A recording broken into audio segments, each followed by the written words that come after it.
This is my kitchen outlet, and in this video I'll show you how to install a USB wall outlet. For this replacement I got a pack of 3. As you can see here, it's a type A USB charger, but you can also get a USB type C if that's what you want to install. But I'll be installing a couple of these in my bedroom as well, and I'll have all the links in the comments pinned below.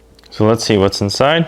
So we get 3 of these guys and an instruction manual. Make sure you look through this so that you don't miss any important instructions that I might not cover in this video. Another thing that you're gonna need for this type of outlet is a cover. Unless yours already has a square cover, you're gonna need to buy one of these as well, because as you can see, my existing cover will not work. Step 1, find your circuit breaker and turn off the light. It's always a good idea to have something plugged in when you're turning off the circuit breaker to verify that the light turned off. This is a nice receptacle tester that basically tells you everything is wired properly in your outlet and is good to use to test an outlet, but a simple light will work just as well. Step 2, take a flathead screwdriver and remove the cover. Then take a drill or a Phillips head screwdriver and remove the outlet. As you can see, I have my black wire, which is my hot wire, my white wire, which is my neutral, and my ground wire over here coming into this outlet. For my instructions, hot wire will be on top, my white wire will be on the bottom, and then ground is at the base right here. So this will be my hot wire, my white wire, and the ground. And you can see that the colors are different. The silver one is the white one. What's nice is they're actually labeled on the back as well to make it much easier so anyone can do this. So next we loosen the screw with a Phillips head screwdriver and remove the wires. I can just completely remove them.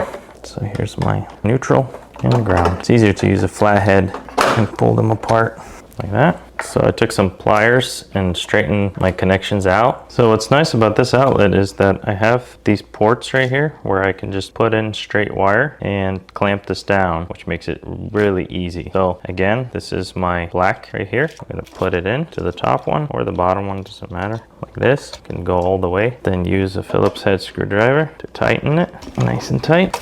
Then we'll put my white wire, which is the neutral, right here, like this. Tighten it up. And finally, the ground. Again, the ground can go through here and all the way to the back. As you can see, it went all in the way into the frame. And then tighten it. What that looks like. So because mine had these super long screws, I won't be able to use these short ones that came with my outlet. So I'm going to remove those and install this with these screws by pushing this all the way in. Nice and tight, like that. And secure it with the screws. You kind of get one started first and then get the other started so you can see, and then do a little bit of each. That way you're not over tightening one side. I would even use a Phillips screwdriver to tighten so you're not over tightening with the drill, like that. And finally, put this in like this, tighten these, and it looks really nice. Turn the power back on, and for a final test,